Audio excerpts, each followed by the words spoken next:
c'était d'y aller encore plus vite. Donc je trouve ça complètement incroyable. 56% pensent que l'humanité est condamnée. Plus de la moitié des jeunes pensent que l'humanité est condamnée. 39% hésitent à avoir des enfants. Et on voit d'ailleurs dans les pays développés de plus en plus de jeunes qui disent qu'ils ne veulent pas d'enfants. On découvre aussi que moins d'un tiers des jeunes pensent que les gouvernements et dirigeants les protègent, eux, la planète ou les générations futures. Moins d'un tiers pensent que les dirigeants prennent leurs inquiétudes au sérieux. Alors, notre maturité, ça interroge notre maturité justement.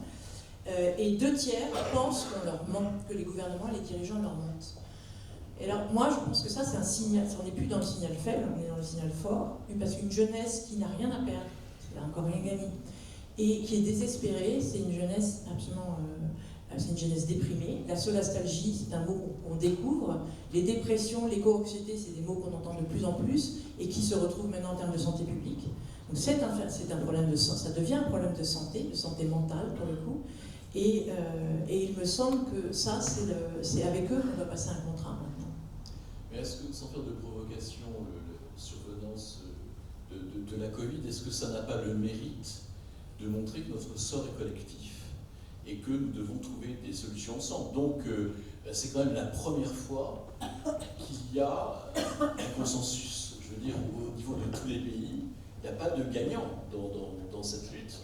Donc, est-ce que ce n'est pas là où est aussi la solution avec, je suis très optimiste là-dessus, la possibilité, parce que personne ne désire mourir, enfin, sauf quelques dingues, mais bon, est-ce que ce n'est pas là, cette prise de conscience, on en a parlé, mais en même temps, est-ce que le fait de prendre conscience, ça ne va pas non plus amener, ça ne va pas amener les gouvernants, les entreprises, les assureurs, on en parlait, à anticiper, à travailler dans ce sens-là, à faire en sorte que notre terre, je ne vais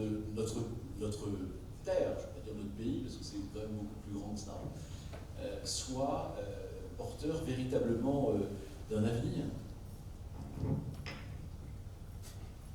C'est clair que c'est vrai que la pandémie, en tout cas dans les premiers mois, a fait émerger l'idée de on était tous face à la même menace. Et historiquement, effectivement, je crois que c'est une des premières fois où l'humanité, sauf à l'époque des Romains peut-être, mais que l'humanité fait face à la même menace au même moment. Et donc, on se dit, pour la prise de conscience, l'idée de communauté de destin que Edgar Morin appelait de ses voeux, enfin appelait de ses voeux au sens de prise de conscience, moi j'ai cru, enfin j'ai espéré plus exactement. Et on a eu les prémices de plusieurs choses comme ça, de gestes de solidarité inédits, donc voilà. Et puis en fait, la réalité, on a vite été rattrapé par le monde d'avant, puisqu'on a utilisé beaucoup cette expression, les premiers mois, le monde d'après, et puis le monde d'avant nous a tout de suite très rapidement rattrapé, puisque quand on regarde les vaccins, eh bien en fait, vous avez quand même la plus grande partie de la population mondiale qui n'a toujours pas accès au vaccin, qui n'est toujours pas vaccinée. Nous, on en est à la 3e dose. Il y a beaucoup de pays où ils aimeraient bien être à la première dose. On se rend compte que les inégalités continuent de progresser. Or, rappelez-vous, dans les premiers mois de la pandémie, on a valorisé les travaux de soignants, enfin tous ces gens qui ont permis à la société de continuer de fonctionner alors qu'on était tous confinés. Donc on se dit, tiens, c'est intéressant sur le plan social et de la cohésion d'une société, la cohésion sociale d'une société, ça aussi, ça appelle long feu. Et les mouvements sociaux qui reprennent en sont aussi le signe, l'épuisement de certaines professions. Donc on voit bien, et le niveau des inégalités qui explose, qui dépasse celui de 2019 quand même, on est après une pandémie, c'est tout à fait, il suffit de se promener juste derrière l'hôtel. Donc la communauté de destin, elle reste très... il y a eu quelque chose qui s'est passé, mais les déséquilibres, j'allais dire presque les égoïsmes entre des différents pays font que elle a fait long feu. Et quand on regarde maintenant les préparatifs de la COP26 ou de la COP15 sur la biodiversité qui doit avoir lieu l'année prochaine, qui a été repoussée 2 fois pour le coup, quand on regarde les projets de texte et les négociations, on est très très loin d'une convergence encore. Il qu'il y a une vision européenne. Déjà, au sein de l'Europe, c'est compliqué, mais il y a quand même une vision européenne, il y a une vision chinoise, il y a une vision américaine. Et donc, on est encore très très loin de cette notion de communauté mondiale et de menace mondiale. Donc, en dépit pourtant de la pandémie. Donc, on va dire que c'est une étape nécessaire, mais elle n'est pas suffisante. Alors, justement, tout ce que vous nous dites, ça fait appel à notre sens de la responsabilité collective. C'est aussi, et surtout, le rôle des assureurs. Les assureurs qui ne sont pas du tout envie qu'il y ait des monstruosités et des catastrophes, comme ils savent les tarifer. Il y a un moment quand même, c'est un peu élevé.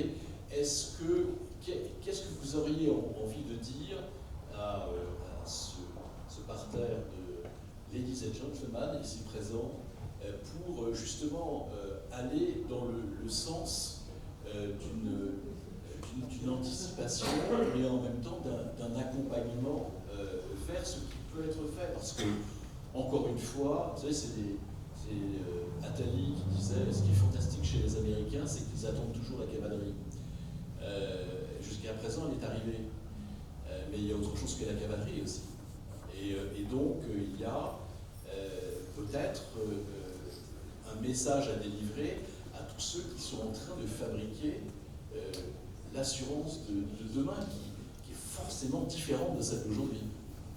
Il y a beaucoup de choses. Moi, je pense que ça fait très longtemps que je pense que le monde de l'assurance est un acteur tout à fait majeur pour, je vais presque dire modeler, enfin en tout cas donner un certain nombre de codes, de références, un référentiel même du monde de demain, des solidarités de demain, des risques de demain.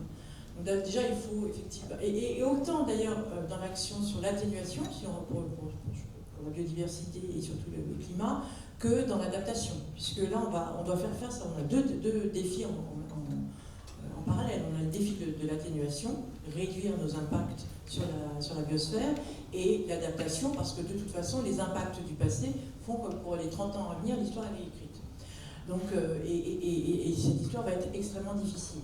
Et donc le rôle de l'assurance, c'est aussi d'accompagner à la fois la prévention et accompagner. Donc on est vraiment au cœur de cette réflexion qu'il faut mener collectivement.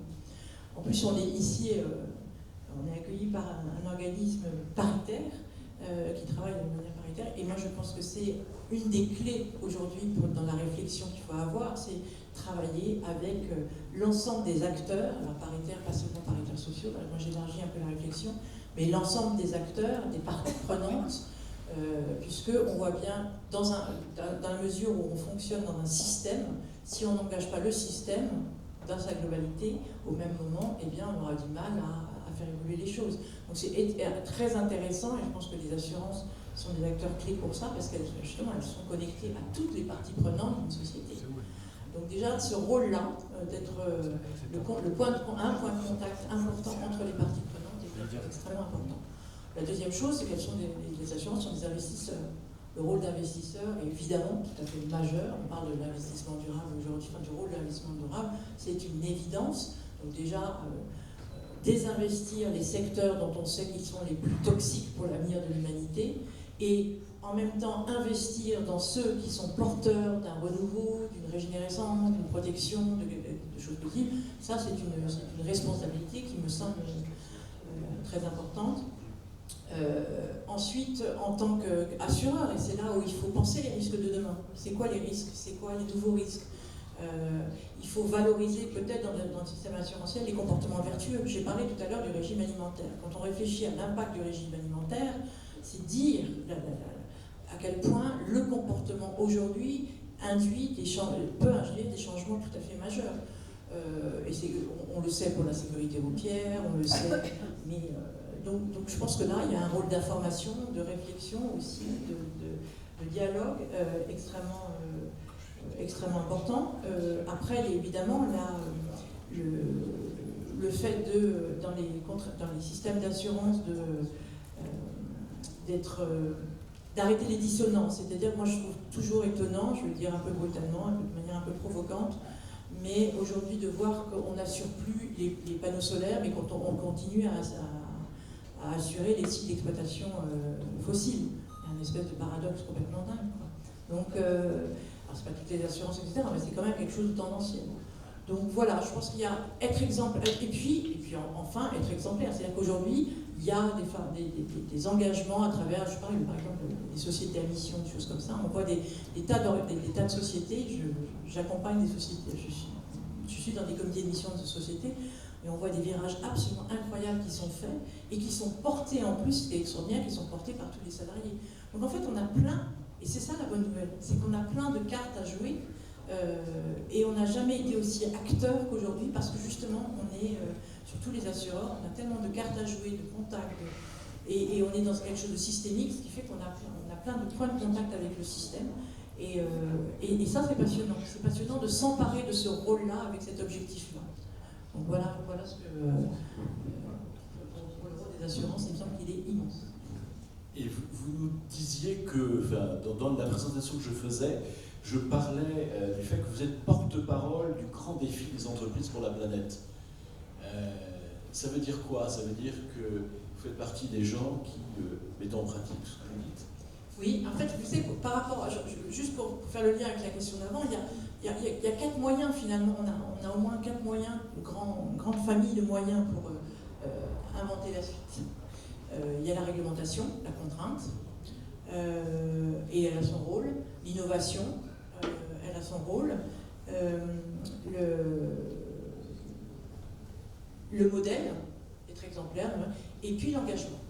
Et donc, moi, et constatant que, moi c'est le modèle que j'ai choisi parce que c'est celui qui est le plus accessible pour moi,